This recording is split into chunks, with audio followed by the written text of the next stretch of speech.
Canelo, to me, is the biggest superstar in boxing.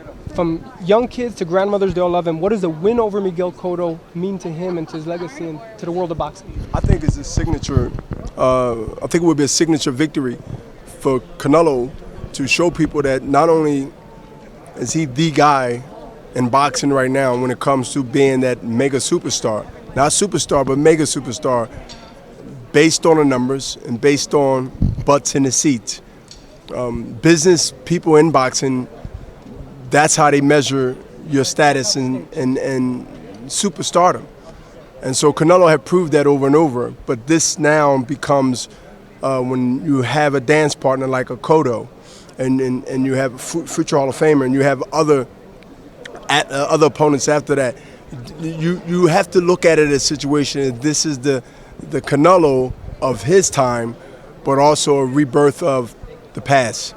And he carries that Mexican heritage. He carries that type of swagger. And he's not a bad looking guy either. That helps in boxing. But let me tell you, this fight here with Miguel and also Canelo is one of those fights where you got rivalries and you have bragging rights on the line. And yes, we know by the score, if you've been keeping scoring, that Puerto Rico leads and that bragging rights. But you know, this is a different time. This is a different fighter. They came along in the last couple of years that people can say that we're gonna, the Mexican fans in the boxing world, be able to now to see someone that they can root for, whether they're Mexican or any other race. That's what Canelo brings to the table, and I think this is his coming out party on that note. Bernard, is this a bigger fight than De La Hoya Trinidad? You knew who Trinidad was back in the day, now with Cotto. How does this fight compare to that fight? Well, I don't think it's that big of a fight, but I don't think it's that far away from it. I mean, Oscar De La Hoya is a gold medal winner. Trinidad was an assassin. He was just undefeated.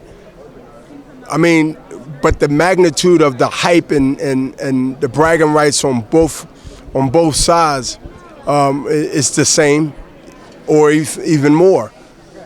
But as far as who done what and how they done it over the years, you can't really, at least for Canelo, who's trying to patent his legacy off of fights of this magnitude, is important than fighting someone that nobody cares about.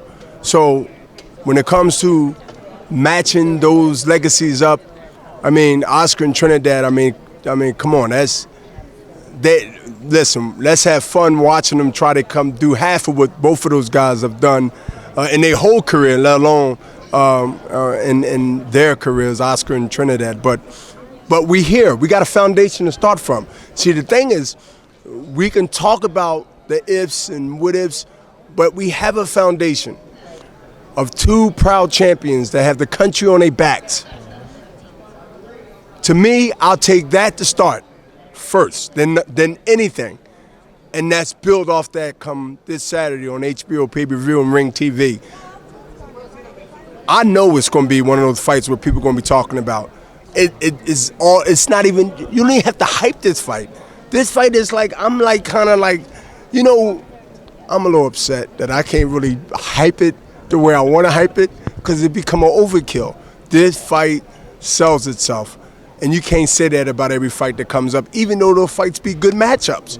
This fight is one of those fights that's like, let's just go, I'm going to find some questions. When you got to find some questions to ask, that means that either the fight sucks or the fight's going to be that good already where there's nothing really to ask. Just wait for the clock to run so we can be at the weigh-in.